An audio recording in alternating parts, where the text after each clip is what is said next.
since most of you have been coming to businesses that I've owned and managed in Magnolia for nearly 30 years.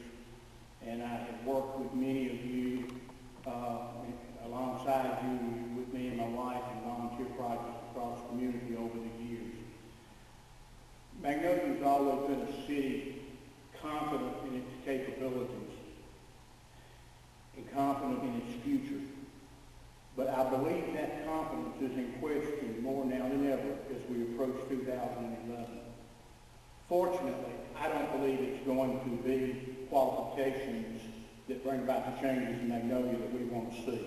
I believe it will be attitude. I don't mind it being my attitude. It's going to have to be your attitude, the new mayor's attitude, the city council's attitude. It's going to be an attitude that does not fear change, an attitude of unity and cooperation. It's going to be an attitude that's not afraid of tough problems. It's going to be an attitude that says, let's get moving and let's get it done. As a citizen, I can't afford to have any other attitude. I think that makes me a good choice for city council. My future depends on this being a successful city with jobs for the citizens, where people want to live and do business. City government will never be the answer to all the problems that we face as a community. But I believe city leadership with the right attitude can be a catalyst for improvements all across our community.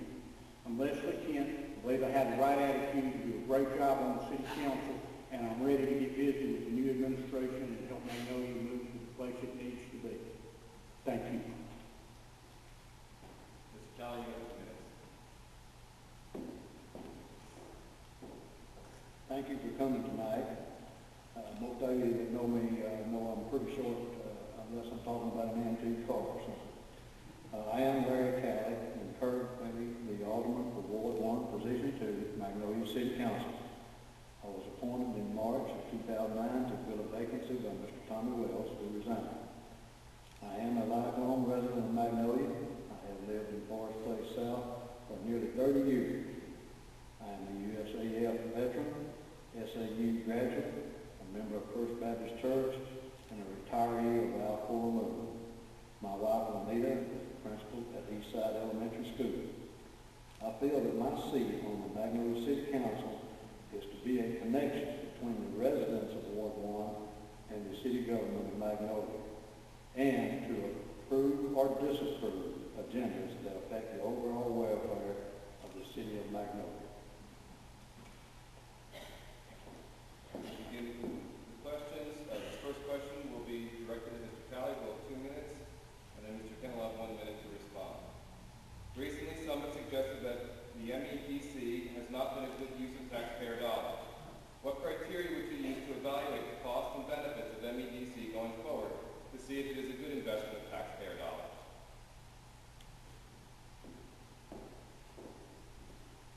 Well, the MEDC is under scrutiny, and I believe in it. I do believe Aaron Stewart is working hard to help Magnolia. As far as the criteria to see what is working, and you can put just put the facts and figures on the line, and one base criteria is an accounting term called ROI, return on investment. Simply put, gain or profit or return from investment divided by the cost of investment expressed as a percentage will give you the return on investment. The higher the percentage, the better. Lots of factors affect this, and one of them being time, and there's one of the mayoral candidates expressed that it would not be overnight. But you can put the facts and figures to this with an ROI and see where you stand and decide what you want to do from there. Mr. Kent, you have 1 minute. A spec building and rail spur and economic incentive fund are some of the recent ideas that come out of the MEDC. I believe these recommendations have been key parts of many successful economic development efforts. We have a highly qualified and highly respected economic developer in Aaron Stewart. These are not harebrained ideas.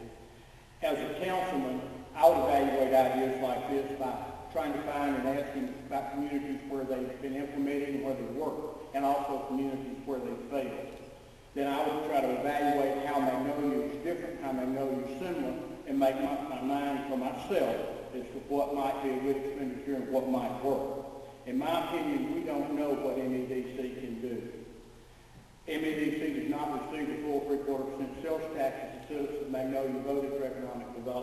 and it's been hamstrung over the years by a number of unfortunate situations. We know where the past has gotten. What I'm ready to see is a, oh, excuse me. And the next question will be directed at Mr. Kent, and then Mr. Talley will have a minute to respond. Is it fair to say the primary focus of the Magnolia City Council budget is to budget and appropriate funds for the city? Please discuss this focus and identify your top priorities for funding. I believe the budget should be the primary focus of the budget committee. In 2011, I hope it's not the whole focus, primary focus of the entire city council. My funding priorities are very simply be effective police protection. And of course, job creation, but there's not a lot of city council, as some individual city councilmen can do directly to make that happen, except to support our police department, evaluate it, make sure it's doing the best job we have, so we have a safe community where other people want to come in, where people feel comfortable living, where our local business people feel comfortable expanding their businesses and knowing that our community is going to grow along with it. It's pretty simple as far as dividing money among private. You can have a fantastic city park.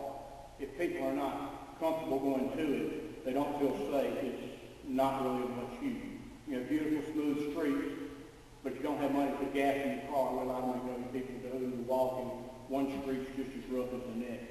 We've got to start with changing the crime situation in Magnolia, making sure our police department has everything it needs and is doing the best job that it can do.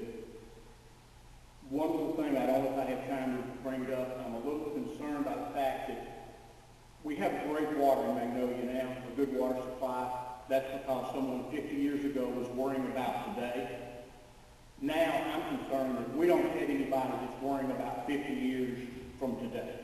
And I believe we need to start considering that. It might not take money right now, but it will at some point, and sooner we get started on that problem. It doesn't get discussed much, but I think it's important to start thinking about that. Mr. Talley, you have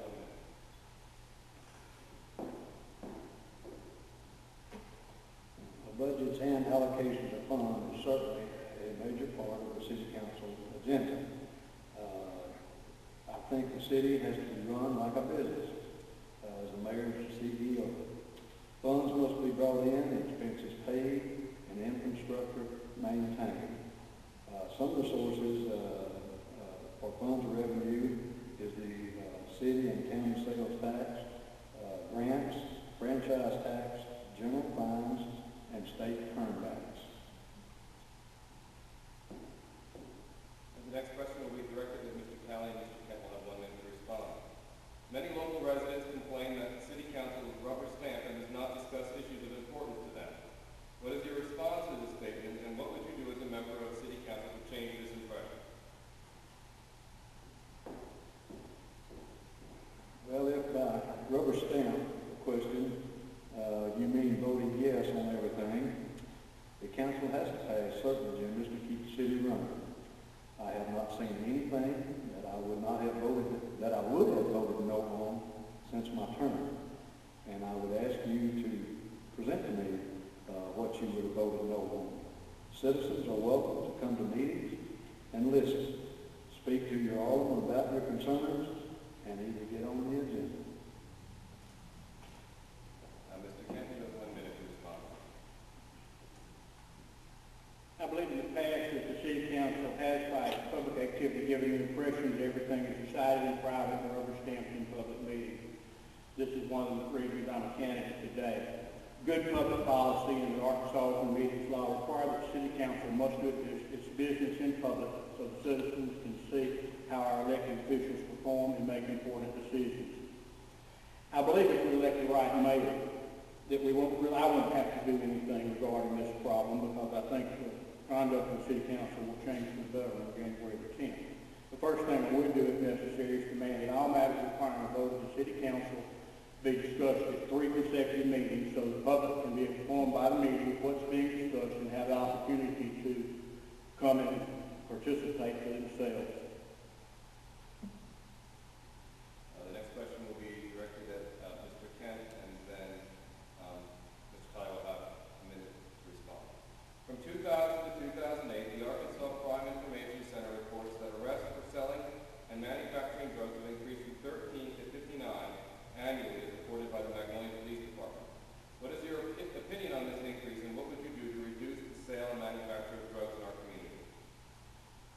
opinion on the increase is that it's the result of relatively old figures and it's really not relevant to what we faced in Magnolia in 2011.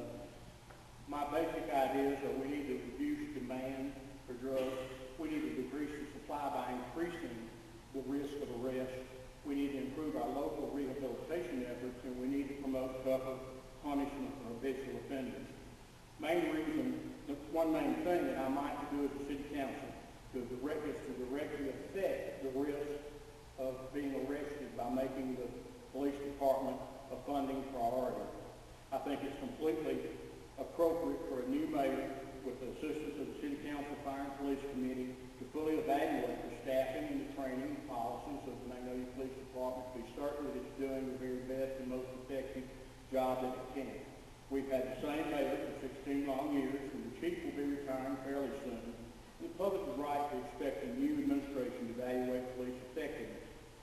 Early education, mentoring, family support, and peer pressure are things a successful community can do to reduce demand and not raise a new generation of drug users. City leaders can be a part of creating affordable housing and jobs so the next generation doesn't have to turn to drugs. I believe a top quality local drug rehabilitation facility is another key to reducing demand.